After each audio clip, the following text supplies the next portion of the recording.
Hey everyone, welcome back to my YouTube channel Unique Classes. तो आज हम देखेंगे जो क्लास 12th है उसका पॉलिटिकल साइंस का चैप्टर नंबर 2, जिसका नाम है आपका दो ध्रुवीयता का अंत। तो जो आपकी पोल साइंस है आप सभी को पता होगा, आप सभी ने अभी तक उसका सिलेबस चेक कर लिया होगा। अगर नहीं किया है तो मैंने अपने चैनल पर अपलोड किया हुआ है और उस सिलेबस की लिंक आपको डिस्क्रिप्शन बॉक्स में मिल जाएगी, वहाँ से जाके उसे देखिए। तभी आपको पता चल पाएगा कि आपके जो 2022 से 23 का सेशन है उसमें कौन कौन से चैप्टर्स आपके पोल साइंस में आ रहे हैं। तो यह आपका जो फर्स्ट चैप्टर है वो है दो ध्रुवीयता का अंत। काफ़ी बच्चे इसे सेकंड नंबरिंग से जानते होंगे, काफ़ी बच्चे इसे फर्स्ट से ही डिनोट करते होंगे, लेकिन एक्चुअल में अगर कहें तो ये चैप्टर नंबर 1 है आपका। क्लियर है? 22 से 23 का जो सेशन है उसमें आपका चैप्टर नंबर 1 क्या है? दो ध्रुवीयता का अंत। तो मैंने चैप्टर नंबर 2 इसीलिए लिखा है ताकि बच्चे कंफ्यूज ना हो। क्लियर? तो दो ध्रुवीयता का अंत पढ़ने से पहले हमें थोड़ा सा ये जानना होगा कि शीत युद्ध आखिरकार होता क्या है, जिसे हम कोल्ड वॉर के नाम से जानते हैं। ठीक है, तो कोल्ड वॉर जो है यानी कि शीत युद्ध जो है आखिरकार वो है क्या? युद्ध शब्द आप सभी को पता है, युद्ध मीन्स लड़ाई। अब शीत एक नया वर्ड इसमें ऐड हुआ है। ठीक है, जो युद्ध है आपका क्या है? आपका जो युद्ध शब्द है उससे आपको पता चल गया कि वो लड़ाई है, लेकिन शीत इसमें नया ऐड हुआ है, तो दोनों को मिलाने से बनता क्या है? देखो, अमेरिका यानी कि यूएसए और यूएसएसआर मतलब सोवियत संघ। सोवियत संघ और अमेरिका, संयुक्त राष्ट्र अमेरिका और सोवियत संघ, इन दोनों के बीच में जो विचारों का युद्ध हुआ था उसे हम शीत युद्ध के नाम से जानते हैं। विचारों का युद्ध कैसे? यानी कि इसमें मार पिटाई वाली लड़ाई नहीं हुई थी, इसमें लड़ाई क्या हुई थी? विचारों की हुई थी। फॉर एग्जाम्पल, अगर हम ए माने और बी माने तो ए के विचार कुछ अलग होंगे पढ़ाई को लेकर और बी के कुछ अलग होंगे। तो ये दोनों क्या चाहते थे कि इनमें से किसकी पावर हो, यानी कि मानो ये ए है, इसके विचार अलग हैं, तो ये चाहेगा ना कि पूरा जो वर्ल्ड है उसमें मेरे ही विचार फैलें, यानी कि मेरी ही बात मानी जाए, मैं ही शक्तिशाली बनूं। ऐसे ही यूएसए और यूएसएसआर के बीच में टक्कर हुई, लेकिन यहाँ पे कोई भी लड़ाई का युद्ध नहीं हुआ था, केवल और केवल विचारों का हुआ था। अब विचार कौन से थे, इनकी विचारधारा कौन सी थी?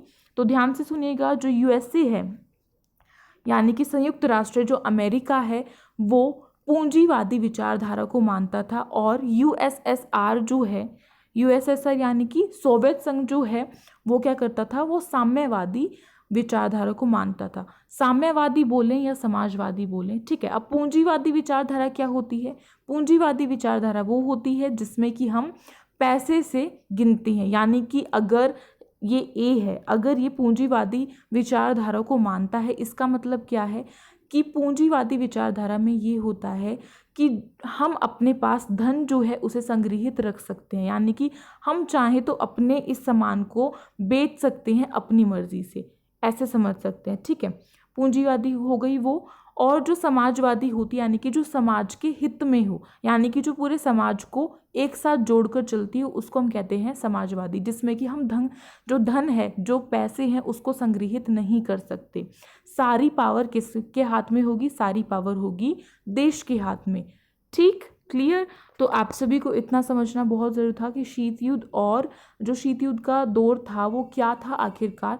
आपके में से चैप्टर डिलीट कर दिया है, लेकिन हमें फिर भी इसके बारे में कुछ ना कुछ समझना बहुत ज़रूरी है, वरना आप चैप्टर 2 को अच्छे से समझ नहीं पाएंगे। तो अब बात करते हैं कि दो ध्रुवीयता आखिरकार होता क्या है। दो ध्रुवीयता जो है वो होता क्या है? दो मीन्स टू, और ध्रुवीयता, ध्रुवीयता का अर्थ क्या होता है? ध्रुवीयता का अर्थ होता है कि जो दो देश थे अब वो टूट चुके हैं, तो जो दो विचारधारा थी अब वो खत्म हो चुकी है, उनका अंत हो चुका है। तो किस तरह से हुआ? देखो, जब दो ध्रुवीयता टूटी है इसका अर्थ क्या है कि जो यूएसए है और यूएसएसआर है उसमें से किसी एक को तो टूटना ही पड़ा होगा। अब हमें पढ़ना है कि वो क्या चीज़, कौन सी इन दोनों में से कौन सी जो है वो टूटी है, हमें ये पढ़ना है। क्लियर?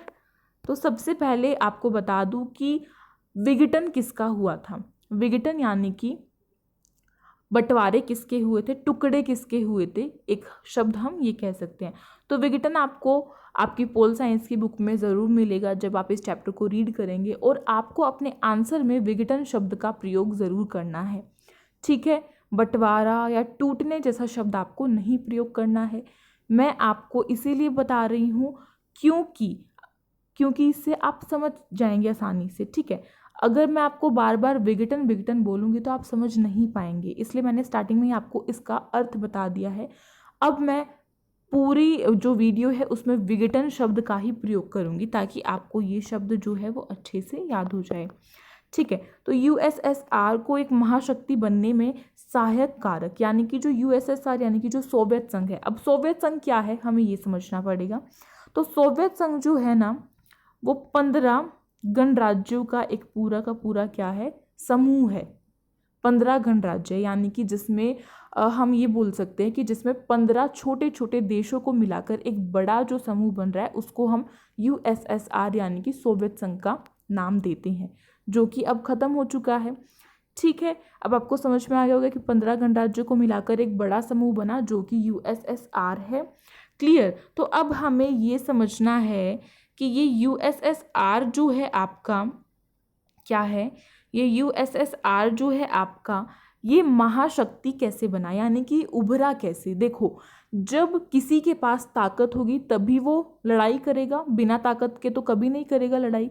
यानी कि जब उसके पास कुछ ना कुछ ऐसी पावर है जिसके बलबूते पे वो अपना दम दिखा रहा है, तो उसके पास वो पावर कहाँ से आई हमें ये जानना बहुत ज़रूरी है। तो आपको ये याद रखना है कि ये 15 गणराज्यों का एक बड़ा समूह है। अब बात करते हैं, मैंने यहाँ पे आपको नोट्स ऐसे प्रोवाइड करे हैं जिनको आप अगर अपने जो बोर्ड के एग्ज़ाम्स हैं उनमें लिख कर आएंगे तो आपको पूरे में से पूरे नंबर मिलेंगे। लेकिन हाँ, ये नोट्स ये जो मैंने पॉइंट्स यहाँ पे आपको बताए हैं ये ऐसे नहीं लिख के आने, इनके अंदर का एक्सप्लेन भी करना होता है। आई थिंक आपको ये बात अभी तक पता चल चुकी होगी और मैं अपनी सभी वीडियोज़ में बताती हूँ। तो सबसे पहला जो इसका कारक है, कारक कहें या कारण कहें, दोनों का अर्थ सिमिलर है, ठीक है, सेम है। तो जो यूएसएसआर है वो महाशक्ति कैसे बना, उसके पास पावर कहाँ से आई, उसके कारण हमें अभी देखनी है। तो उन्नत संचार प्रणाली, उन्नत संचार प्रणाली का अर्थ क्या है, संचार यानी कि इस देश, यानी कि मानो जो रूस है, क्या है, जो रूस है उसमें अगर कोई एक बात हो जाती है या फिर कोई एक नया कानून जो है बनता है तो वो पूरे 15 गणराज्यों में बताने के लिए क्या चाहिए, संचार प्रणाली अच्छी होनी चाहिए, तभी तो पता चलेगा ना कि यहाँ पे ये चीज़ हुई है, यहाँ पे ये घटना घटित हुई है। तो इसी तरीके से उनकी जो संचार प्रणाली थी वो बहुत ही ज़्यादा अच्छी थी, बहुत उन्नत थी। उन्नत का अर्थ होता है अच्छी संचार प्रणाली, ठीक है, जिससे कि वो छोटी से छोटी खबर को पूरी 15 गणराज्यों में अच्छे से बता सकते थे, क्लियर। सेकंड जो आपका पॉइंट है वो है आवागमन के सुव्यवस्थित प्रणाली। आवागमन की सुव्यवस्थित प्रणाली का अर्थ क्या है, आवागमन का अर्थ होता है एक जगह से दूसरी जगह जाना, सुव्यवस्थित का अर्थ होता है कि अच्छी तरीके से व्यवस्थित हो, और प्रणाली का अर्थ होता है प्रणाली। तो आवागमन, आवागमन यानी कि 15 गणराज्य हैं। तो ये जो 15 गणराज्य हैं इनमें एक स्थान से दूसरे स्थान तक जाने की जो प्रणाली थी या फिर जो भी आपके ट्रांसपोर्ट के जितने भी संसाधन थे वो क्या थे, वो काफ़ी अच्छे थे, ठीक।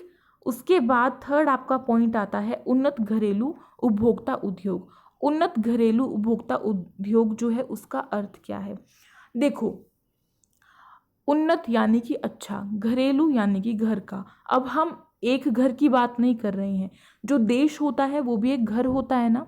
यानी कि जब हम ऐसे नहीं बोलते हैं कि जब एक देश के अंदर युद्ध हो, यानी कि जो देश है उसके अंदर जो देश के नागरिक हैं वो आपस में युद्ध कर रहे हैं तो उसको हम गृह युद्ध बोलते हैं।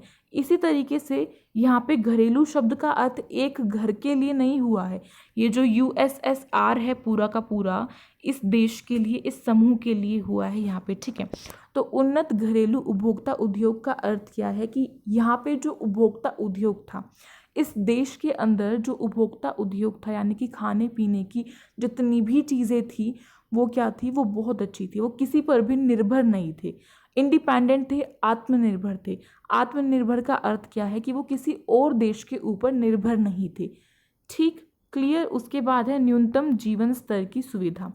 न्यूनतम जीवन स्तर की सुविधा का अर्थ क्या है अभी बताती हूँ। न्यूनतम मीन्स मिनिमम, जीवन स्तर यानी कि लाइफस्टाइल की सुविधा अच्छी है। अब ये टूटे फूटे मतलबों से काम नहीं चलेगा, अच्छे से समझना पड़ेगा। तो देखो, न्यूनतम का शब्द जो शब्द है उसका अर्थ मैंने बता दिया मिनिमम, यानी कि एक देश के नागरिकों को सबसे ज़्यादा ज़रूरी चीज़ें क्या चाहिए होती है? रोटी, कपड़ा, मकान। अगर एक परिवार के पास ये तीनों चीज़ें अवेलेबल हैं, ये तीनों चीज़ें मौजूद हैं, रोटी, कपड़ा, मकान, तो क्या वो गरीब नहीं है? उसको हम गरीब की श्रेणी में नहीं डालेंगे। तो जो आपका यूएसएसआर था, उसके जितने भी परिवार थे, उसके अंदर जितने भी देश थे, जो गणराज्य 15 गणराज्य जो शामिल थे, उनमें जो लोग थे उनका जीवन स्तर कैसा था? बहुत अच्छा था। यानी कि वहाँ पे गरीबी नहीं थी। सबसे बड़ी बात यह है कि वहाँ पे गरीबी नहीं थी। और एक देश की उन्नति के लिए ये बहुत अहमियत रखती है कि उस देश में गरीबी नहीं हो। ठीक, तो सभी लोगों के पास क्या था? रोटी थी, यानी कि खाने पीने की चीज़ें बहुत अच्छे से थी, वो अपना गुजारा अच्छे से चला सकते थे। कपड़ा था पहनने के लिए, और सिर के ऊपर एक छत थी। तो ये तीनों चीज़ें हैं, ये बहुत ज़रूरी होती हैं, और ये वहाँ के हर नागरिक के पास मौजूद थी। इसीलिए वहाँ का जो जीवन स्तर था वो क्या था? वो अच्छा था। ठीक, अब उसके बाद नेक्स्ट जो आपका पॉइंट है 5th वाला, वो है बेरोजगारी ना होना। बेरोजगारी का अर्थ आप सभी को पता होगा कि जहाँ पर रोजगार ना हो। बेरोजगारी का अर्थ होता है जहाँ पर रोजगार ना हो। रोजगार का क्या है? कि जहाँ पर काम ना हो। मतलब कि अगर कोई व्यक्ति ए है और मैं उसे कहूँ कि वो बेरोजगार है, तो इसका अर्थ क्या होगा? कि उसके पास कोई काम नहीं है पैसा कमाने का। ठीक, तो ये हो गया बेरोजगारी का अर्थ, समझ में आ गया। अब बेरोजगारी ना होना, जो यूएसएसआर है उसमें जितने भी 15 गणराज्य शामिल थे, उसमें क्या था? उसमें हर व्यक्ति के पास रोजगार जो था वो अवेलेबल था, मौजूद था। ठीक है, बेरोजगारी बिल्कुल भी नहीं थी, और अगर बेरोजगारी नहीं है तो गरीबी तो होने की कोई संभावना ही नहीं होती है। उसके बाद नेक्स्ट है मिलिकियत पर राज्य का स्वामित्व। अब यहाँ पे राज्य जो है वो शब्द क्यों इस्तेमाल किया गया है अभी बताती हूँ। देखो, जो आपकी पोल साइंस होती है ना, जो आपकी पोल साइंस होगी, वहाँ पर राज्य जो शब्द है वो हमेशा किसके लिए इस्तेमाल किया जाएगा? वो हमेशा इस्तेमाल किया जाएगा देश के लिए। कभी भी आपको देश लिखा हुआ नहीं दिखेगा, राज्य लिखा हुआ दिखेगा। ठीक है, तो राज्य से समझ जाना है कि पूरे देश की बात हो रही है। क्लियर। अब मिलिकियत पर राज्य का स्वामित्व का अर्थ क्या है? मिलिकियत क्या है? मिलिकियत कोई एक वहाँ पे सिटी होगी जिसपे क्या था? जिसपे राज्य का पूरा नियंत्रण था। यानी कि जो भी चीज़ें होती थी वहाँ पे राज्य जो है, देश जो है, उसके अंतर्गत, उसके जो उसका स्वामित्व है, उसके जो कंट्रोल है उस पर रहते थे। इससे आप ये समझ सकते हैं। उसके बाद नेक्स्ट जो है आपका, वो है हथियारों की होड़ में शामिल होना। अब यूएसएसआर जो है, क्या है? यूएसएसआर जो है आपका वो शक्तिशाली, तो ये जो ऊपर के 6 पॉइंट हैं इन सब की वजह से वो शक्तिशाली था। लेकिन सबसे बेस्ट पॉइंट क्या है? हथियारों की होड़ में शामिल होना। जब किसी देश के पास हथियार होते हैं, और हथियार भी कैसे?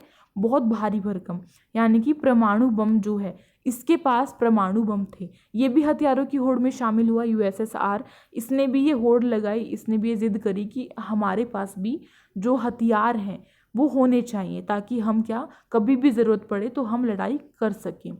ठीक है, इसीलिए ये क्या हुआ? ये एक महाशक्ति के रूप में उभरा। ये भी इसका एक बड़ा कारण है। उसके बाद है नियोजित अर्थव्यवस्था। अब नियोजित अर्थव्यवस्था क्या होती है, इसको और अच्छे से बताऊं तो योजनाबद्ध अर्थव्यवस्था भी हम इसे बोल सकते हैं। अर्थव्यवस्था यानी कि इकोनॉमिक्स यानी कि जो हमारा देश है उसके अंदर उसकी इकोनॉमी कैसी है, उसकी आर्थिक जो व्यवस्था है वो कैसी है, या आर्थिक चीज़ को हम हमेशा पैसों से जोड़ते हैं। यानी कि इस देश में उसकी जो आर्थिक व्यवस्था है वो किस तरीके की है, यानी कि गरीबी नहीं है। ठीक है, इस तरीके से आप लगा सकते हैं अनुमान। तो वहाँ की जो आर्थिक अर्थव्यवस्था थी, जो अर्थव्यवस्था थी वहाँ की, वो कैसी थी? वो प्लानिंग के साथ चलती थी। योजनाबद्ध तरीके का अर्थ होता है प्लानिंग करना। योजना मीन्स प्लानिंग। तो योजनाबद्ध तरीके की क्या थी? आर्थिक अर्थव्यवस्था थी। तो आप नियोजित अर्थव्यवस्था लिखे या योजनाबद्ध अर्थव्यवस्था लिखे, दोनों बातें सिमिलर हैं, इस तरीके से आप लिख सकते हैं। तो आपको अब आई होप पता चल चुका होगा कि जो यूएसएसआर है वो एक महाशक्ति कैसे उभरा, एक महाशक्ति कैसे बना। उसके बाद जो हमारा चैप्टर का मेन टॉपिक है वो हमें पढ़ना है, वो है यूएसएसआर के विघटन के कारण। जो यूएसएसआर यानी कि सोवियत संघ जो है उसका विघटन कैसे हुआ, वो कैसे टूटा, उसका बंटवारा कैसे हुआ, जो 15 गणराज्य थे वो अलग कैसे हुए। विघटन शब्द का अर्थ मैंने आपको चैप्टर के स्टार्टिंग में ही बता दिया था और आई होप अब आपको अच्छे समझ में आ चुका होगा। तो अब पढ़ते हैं, इसका सबसे पहला कारण क्या है, राजनीतिक और आर्थिक संस्थाओं की आंतरिक कमजोरियां। अब राजनीतिक यानी कि जो पार्टी से रिलेटेड है, राजनीति से रिलेटेड है। राजनीति जैसे कि हमारे देश में पार्टी हैं, नेता खड़े होते हैं, उनकी एक पार्टी बनती है और फिर वो जीत के अपनी एक क्या बनाते हैं, जीत कर शासन करते हैं हमारे देश के ऊपर। ठीक है, इसी तरीके से यूएसएसआर के अंदर क्या थी, एक पार्टी थी, एक पार्टी का शासन उसमें रहा है कितने सालों तक, बताओ कितने सालों तक, 70 साल तक एक ही पार्टी का शासन यूएसएसआर में रहा है। कितने सालों तक, 70 सालों तक, 70 ईयर्स तक एक ही पार्टी का शासन रहा है यूएसएसआर पर। और उस पार्टी का नाम क्या था, कम्युनिस्ट पार्टी। कम्युनिस्ट पार्टी जो है उसी का शासन रहा है 70 सालों तक। और ये क्वेश्चन आपका एमसीक्यू में आ सकता है कि जो यूएसएसआर है उसमें कम्युनिस्ट पार्टी का शासन कितने सालों तक रहा, तो आपको याद रखना है ध्यान से। ठीक, तो 70 सालों तक रहा है, तो आप सभी खुद ही सोच सकती हैं कि एक ही पार्टी का शासन जब 70 साल तक रहेगा तो उससे जनता कितनी ज़्यादा बोर हो जाएगी, एक तरीके से हम ये बोल सकते हैं दुखी हो जाएगी, क्योंकि उनका जो शासन है वही चलता है, चाहे वो बुरा हो, तानाशाही हो, लोकतांत्रिक हो, कैसा भी हो, लेकिन चलता उसी का है।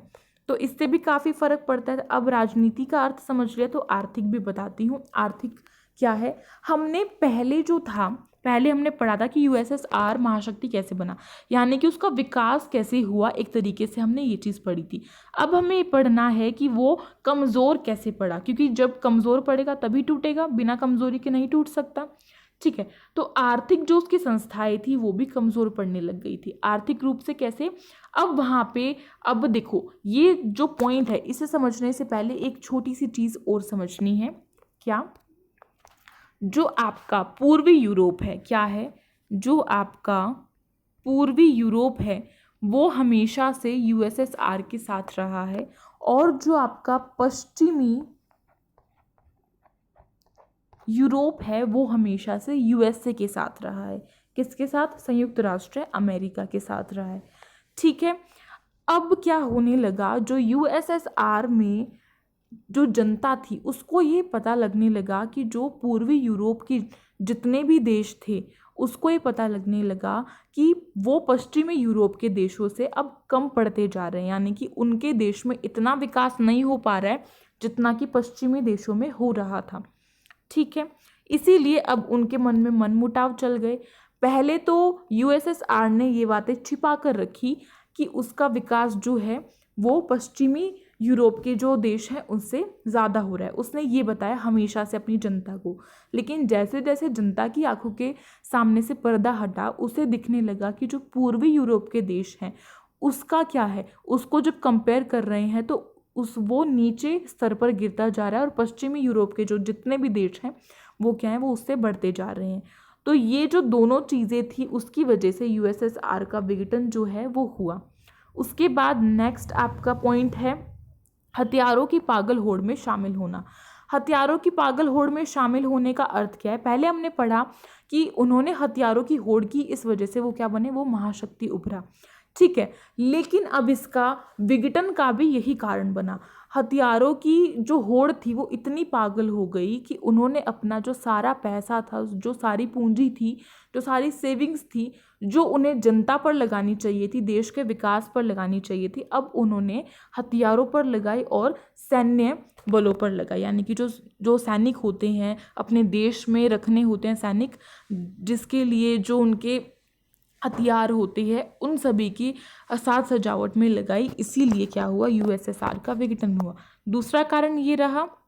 उसके बाद तीसरा कारण क्या है, पश्चिमी देशों की तुलना पर जनता निराश। जैसा कि मैं आपको पहले बता चुकी हूँ कि जो पश्चिमी यूरोप है वो हमेशा से अमेरिका के साथ रहा है और पूर्वी यूरोप हमेशा से यूएसएसआर के साथ रहा है। ठीक है, अब जो पूर्वी यूरोप के जितने भी देश थे, जितने भी गणराज्य थे, 15 गणराज्यों में से उन्होंने पश्चिमी देशों के साथ पश्चिमी यूरोपीय देशों के साथ तुलना करनी शुरू कर दी और उन्हें दिखा कि उनकी जो देश हैं, जो पूर्वी यूरोप के देश हैं, वो नीचे गिरते जा रहे हैं।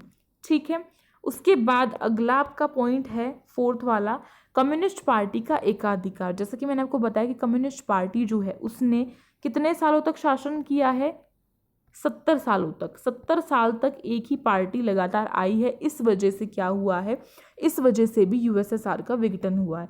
यानी कि जब एक ही पार्टी आ रही है तो हम एक तरीके से ये नहीं कह सकते कि वहाँ पे लोकतंत्र है वो कायम होगा, हम नहीं कह सकते।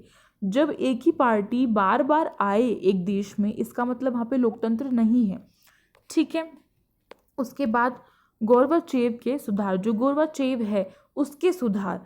अब देखो, गोर्बाचेव जो था वो कम्युनिस्ट पार्टी का क्या बना था, कम्युनिस्ट पार्टी का सचिव बना था।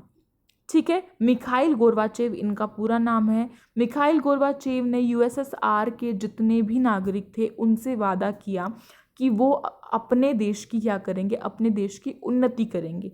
ठीक, और वो ठीक ठीक उसका निदान कर भी रहे थे। यानी कि गोर्बाचेव अपनी तरफ से बहुत अच्छा कार्य कर रहे थे जिससे कि उनका देश जो है वो विकास की ओर बढ़ रहा था। लेकिन जनता क्या थी, जनता उससे निराश थी। क्यों थी निराश? क्योंकि जनता को ऐसा लग रहा था कि जो गोर्बाचेव सुधार कर रहे हैं वो बहुत धीमी गति से कर रहे हैं, यानी कि बहुत आराम से कर रहे हैं। अब देखो, जब हमारे पास कुछ चीज़ आने लगती है तो हमारी आकांक्षाएं और बढ़ जाती है कि हमें वो और ज़्यादा मिले। ऐसा ही जनता के साथ हुआ। जनता को लगा कि गोर्बाचेव जो है वो बहुत धीमी गति से कार्य कर रहे हैं। लेकिन इसकी दूसरी तरफ देखें तो जो कम्युनिस्ट पार्टी के जितने भी नेता थे उनको गोर्बाचेव के जो सुधार थे वो बिल्कुल भी पसंद नहीं आए। उनको ऐसा लगा कि गोर्बाचेव बहुत तेज़ी से कार्य कर रहे हैं, बिल्कुल उल्टा, जनता से बिल्कुल उल्टा। जो पार्टी के लोग थे वो ऐसा सोच रहे थे कि गोर्बाचेव जो है वो बहुत तेज़ी से काम कर रहा है, तेज़ गति से काम कर रहा है, जिसकी वजह से क्या है, वो अपने जो अधिकार हैं उन पर अच्छे से नहीं जमा पा रहे हैं। ठीक है, यानी कि वो उसका मज़ा नहीं उठा पा रहे हैं। तो ये दोनों चीज़ें क्या हुई, जनता और पार्टी के लोग आपस में विरुद्ध हुए। इस वजह से गोर्बाचेव के जो सुधार हैं उनका भी एक बड़ा कारण रहा है कि यूएसएसआर का विघटन हुआ। उसके बाद नेक्स्ट है राष्ट्रीयता और संप्रभुता के भावों का उभार। देखो, जो यूएसएसआर है उसको इतने जल्दी आज़ादी नहीं मिली थी, यानी कि वो स्वतंत्र जो था वो बहुत जल्दी नहीं हुआ था, बहुत बाद में हुआ था वो स्वतंत्र। और एक बार जब स्वतंत्रता का स्वाद नागरिकों ने, जनता ने चख लिया तो वो उसे दोबारा से वो अस्वतंत्र नहीं होना चाहते थे। इसीलिए उनके मन में राष्ट्रीयता और संप्रभुता की भावना जो है वो जागृत हुई। राष्ट्रीयता और संप्रभुता की भावना क्या होती है, यानी कि हमारा देश जो है वो हमारा देश ही विकसित हो, हमारे देश में सब कुछ कार्य हो और हमारा देश एक अलग है। यानी कि जब जनता अपने देश के लिए सोचने लग जाती है, ठीक है, अपने लिए सोचने लग जाती है, तब क्या होता है, तभी भी बहुत नुकसान जो है वो यूएसएसआर को झेलना पड़ा। इसी वजह से यूएसएसआर का विघटन हुआ। तो ये 6 कारण मैंने आपको बताए हैं और 6 नंबर का प्रश्न भी आता है कि यूएसएसआर के विघटन के कारण बताइए। तो अगर आप ये 6 पॉइंट लिख के आएंगे और इनके अंदर अच्छे से एक्सप्लेन करेंगे तो आपको 6 में से 6 नंबर पूरे मिलेंगे। उसके बाद नेक्स्ट हमारा जो टॉपिक है वो है गोर्बाचेव और यूएसएसआर का विघटन। अब गोर्बाचेव के कारण यूएसएसआर का विघटन किस प्रकार हुआ, हमें ये पढ़ना है। तो सबसे पहला पॉइंट है पूर्वी यूरोप द्वारा सोवियत नियंत्रण का विरोध करना। जो पूर्वी यूरोप है, पूर्वी यूरोप के जितने भी देश थे उन्होंने सोवियत जो नियंत्रण था उसका विरोध करना आरंभ कर दिया था। यानी कि अब वो चाहते थे कि वो एक स्वतंत्र राष्ट्र बन जाएं।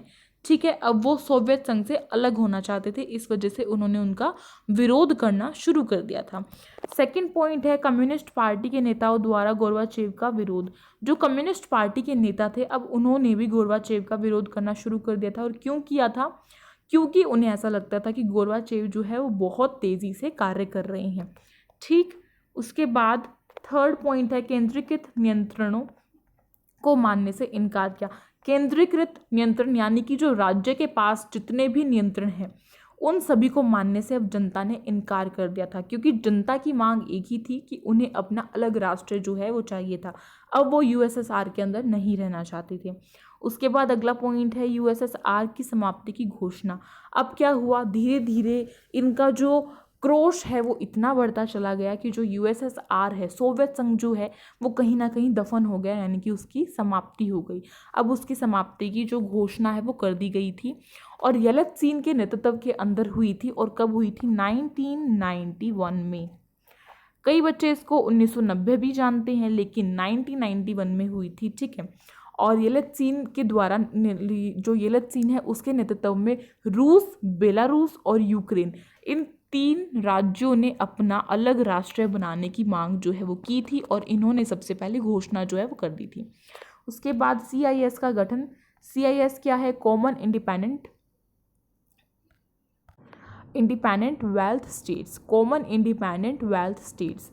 जो CIS है यानी कि स्वतंत्र राष्ट्र का राष्ट्र कुल जो है उसका गठन हुआ। अब ये क्या था भाई, ये क्या बला निकल के आई, इसको भी समझते हैं। जो CIS है वो क्या था? अब USSR का विघटन हुआ जैसे ही, यानी कि जैसे ही USSR टूटा तो सबसे पहले घोषणा की USSR को समाप्ति की, USSR की समाप्ति की घोषणा सबसे पहले की थी रूस ने, बेलारूस ने और यूक्रेन ने।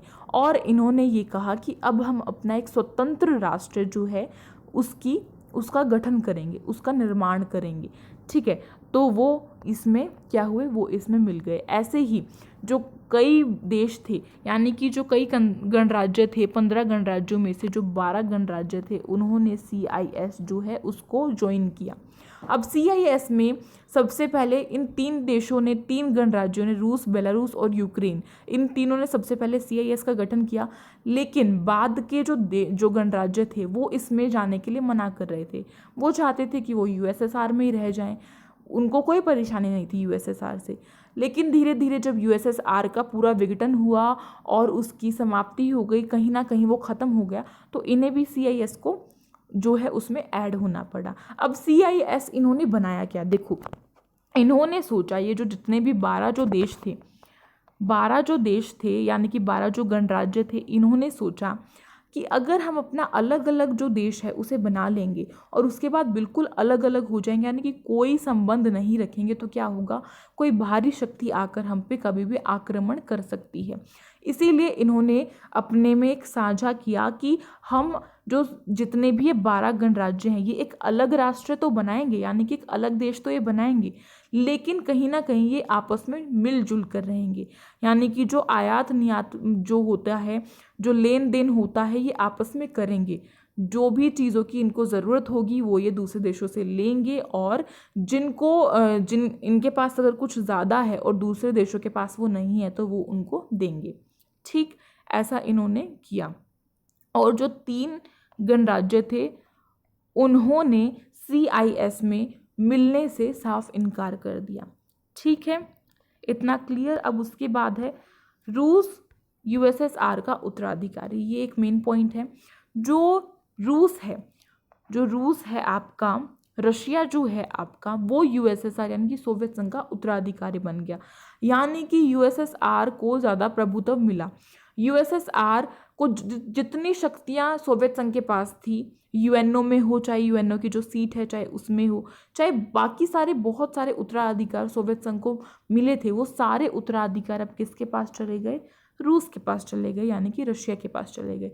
और आपको पता होगा UNO में एक सदस्य रूस भी है, जो कि पहले USSR था। अब बाद में उसका विघटन हो गया तो उसकी जगह किसने ले ली? रूस ने ले ली। तो जितने भी USSR के अधिकार थे, जहाँ पर भी उसकी शक्ति चलती थी, अब क्या है, अब वो रूस के अंडर आ गई। अब उसके बाद आपका लास्ट है USSR के विघटन के परिणाम। देखो, जो अफगानिस्तान का संकट है और अरब स्प्रिंग है वो हम नेक्स्ट वीडियो में करेंगे, वरना वीडियो काफ़ी लॉन्ग हो जाएगी। तो ये एक और छोटा सा समझ लेते हैं। और आपका शॉक थेरेपी और जो भारत और रूस के संबंध है वो इस साल डिलीट हो चुका है, तो मैं नहीं करा रही हूँ और आप सभी को भी करने की कोई ज़रूरत नहीं है। फालतू में दिमाग क्यों मारना, जब ये सिलेबस आपका आ रहा है तो आपको यही करना चाहिए। अगर उसमें से कोई क्वेश्चन आता है इन फ्यूचर बोर्ड एग्जाम में तो आपको उस क्वेश्चन के पूरे पूरे नंबर दिए जाएंगे CBSE के द्वारा, बस आपको उस क्वेश्चन को अटेम्प्ट करके आना है। ठीक है।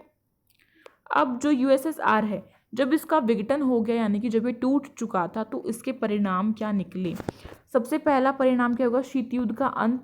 देखो, जो जो इसके विघटन के जो कारण थे, जब वो स्टार्ट हुए, विघटन किस वजह से हुआ था, अब उसको उलट दो। शीत युद्ध का अंत हो गया। शीत युद्ध किस वजह से हो रहा था, USSR और USA दोनों आपस में लड़ रहे थे, उनकी विचारधारा के बीच जो लड़ाई है वो हो रही थी।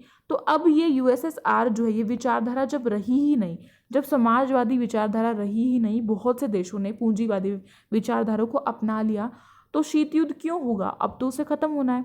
तो शीत युद्ध का अंत, देखो जब USSR का विघटन हुआ तो काफ़ी सारे देशों ने समाजवादी विचारधारा को छोड़कर पूंजीवादी विचारधारा को अपना लिया है।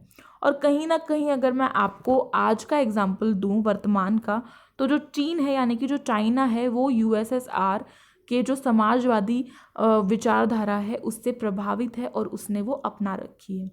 उसके बाद नेक्स्ट जो है आपका वो है एक ध्रुवीय विश्व। अब एक ध्रुवीय विश्व की स्थापना हो गई थी, और एक ध्रुवीय विश्व में कौन आते हैं, आपका USA आता है। ठीक है। उसके बाद नेक्स्ट जो है आपका हथियारों की होड़ की समाप्ति, आप ये भी लिख सकते हैं, या फिर आप लिख सकते हैं हथियारों की होड़ का अंत। इस तरीके से दोनों ही पॉइंट का मतलब सेम है, तो समाप्ति ना लिखना चाहें तो आप अंत भी लिख सकते हैं। बाय द वे समाप्ति लिखेंगे तो ज़्यादा बेटर रहेगा, क्योंकि आपने ऊपर अंत ऑलरेडी लिख दिया है। अब देखो, हथियारों की होड़ भी कहीं ना कहीं ख़त्म हो चुकी थी, क्योंकि जब USSR रहा ही नहीं तो उसके परिणाम क्या निकलेंगे, उसकी जितनी भी जो उसकी जिद वगैरह थी वो सब टूट चुकी थी।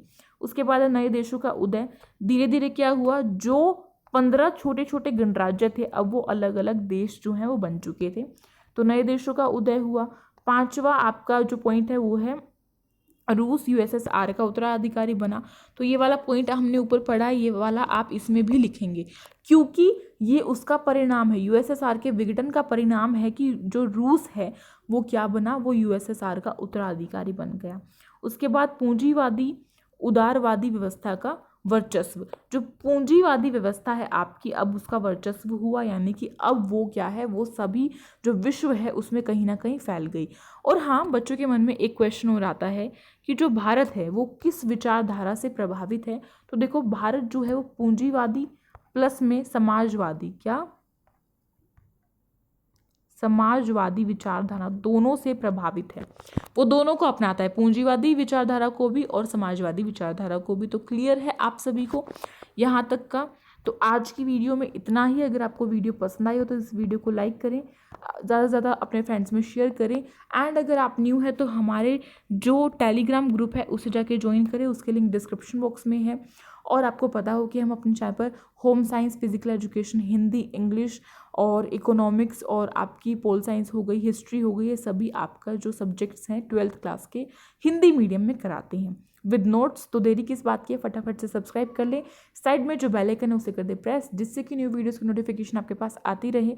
और हाँ, बता दूं कि ये पार्ट 1 था, और पार्ट 2 जो आएगा उसमें हम आपका कराएंगे अरब स्प्रिंग की क्रांति, और अगर टाइम बचा उसी पार्ट में तो फिर मैं अफगानिस्तान का संकट भी करा दूंगी। ठीक है, तो मिलते हैं पार्ट नंबर 2 में। तब तक के लिए thank you so much for watching this video. ऐसे ही पढ़ते रहिए।